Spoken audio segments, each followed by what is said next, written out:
कानपुर में लोकसभा चुनाव के बीजेपी संसदीय प्रत्याशी रमेश अवस्थी ने शनिवार को बाबा आनंदेश्वर परमड़ मंदिर के दर्शन करने के बाद जनसभा को संबोधित किया। इस दौरान उनके साथ कार्यक्रम में उत्तर प्रदेश के डिप्टी सीएम केशव प्रसाद मौर्य भी सम्मिलित हुए। बड़ी संख्या में अपने दल के नेताओं के साथ जुलूस निकालने के बाद रमेश अवस्थी कानपुर के कलेक्ट्रेट में नामांकन करने पहुंचे। पुलिस के इसी दौरान नामांकन का पर्चा भरने के लिए पुलिस और भाजपाइयों में कहासुनी हो गई। दरअसल जिला निर्वाचन अधिकारी के निर्देशानुसार नामांकन कक्ष में प्रत्याशी को मिलाकर 5 लोगों के जाने की अनुमति थी, लेकिन विधायक सुरेंद्र मैथानी के अंदर जाने को लेकर भाजपाई पुलिस से काफ़ी देर अड़े रहे, लेकिन सुरेंद्र मैथानी ने खुद न जाने का निर्णय लिया। वहीं रमेश अवस्थी के साथ नामांकन के लिए क्षेत्रीय अध्यक्ष प्रकाश पाल, सलील बिश्नोई, महेश त्रिवेदी और उनके अधिवक्ता साथ में नामांकन कक्ष पहुंचे। मीडिया से बातचीत करने हुए रमेश अवस्थी ने कहा कि चुनाव एक तरफा होगा और इस बार भी संसदीय सीट पर कानपुर के कमल ही खिलेगा। भारत के पीएम ने विकसित भारत का जो सपना देखा है वह पूरा होगा। जीत के बाद कानपुर के जितने भी विकास कार्य रुके हुए हैं उनको पूरा कराना सबसे पहला लक्ष्य होगा। आइए चलें सुने कि आखिर क्या कहा संसदीय बीजेपी प्रत्याशी रमेश अवस्थी ने हमारे चैनल पर।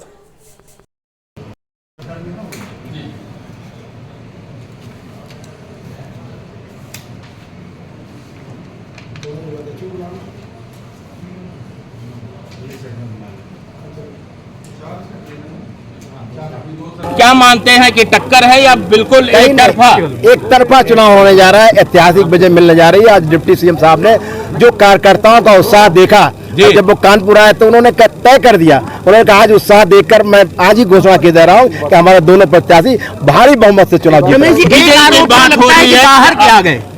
नहीं, बाहर की बात नहीं, मैं ये जानना चाहूँ अगर विकास की बात की जाए तो कानपुर अभी भी बहुत सी जगह पिछड़ा हुआ है, उसके विकास के लिए आप क्या करें? देखिए, ऐसा है, विकास के लिए पूरा एक एजेंडा है। माननीय प्रधानमंत्री जी ने विकसित भारत का सपना देखा है, उसी विजन को आगे बढ़ाते हुए हमने भी विकसित कानपुर का सपना देखा। हमने नहीं, हमारे जितने हमारे विधायक गण हैं, हमारे सुरेश अवस्थी हैं, महेश त्रिवेदी जी हैं, हमारे अध्यक्ष जी हैं, सलील जी हैं, हमारे दीपू पांडे जी, प्रकाश पाल जी, हम लोगों से निरंतर ये बात करते हैं कि इस बार हम जीतने के बाद हमारा पहला एजेंडा होगा कि एक विकास का संपूर्ण मॉडल कानपुर का तैयार हो, उस विजन के साथ कानपुर जो कारखाने बंद हो गए क्या उनको फिर से जो है संचालित किया जाएगा? रोजगार के अवसर के संपूर्ण विकास की तैयारी हो रही है, विकसित कानपुर की तैयारी हो रही है और आप देखेंगे जो इसका पुराना गौरव और पुराना वैभव था ये लौटेगा, आपको आगे देखने को। रमेश, अभी मुख्यमंत्री जी उठाया गया उस पर पीडीए के आलोक मिश्रा जी भी भर के गए पर्चा, उन्होंने कहा मेरे यहाँ से कोई भी बाहर का व्यक्ति नहीं चुनाव लड़ने आया। ये आरोप क्यों लग रहा है आपसे? आपने पूछा नहीं कि मैंने पूछा, लेकिन आपका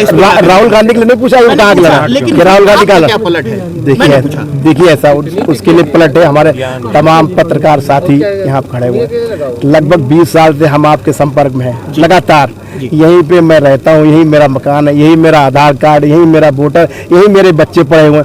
तो फिर बाहरी की परिवार का क्या है? क्योंकि उनकी हताशा है, वो जान रहा है कि हम चुनाव हार चुके हैं, तो कोई मुद्दा नहीं है उनके पास। वो कह रहे गाय गंगा गौरी कहते हैं लेकिन करते नहीं, और वो करते हैं। आपका क्या कहना है? हम लोग जो हमारी सनातन की विचारधारा है उस पर हम पूरी तरीके से जो सनातन की विचारधारा के अनुसार हम लोग चलते हैं। हाँ भाई, चलो भाई।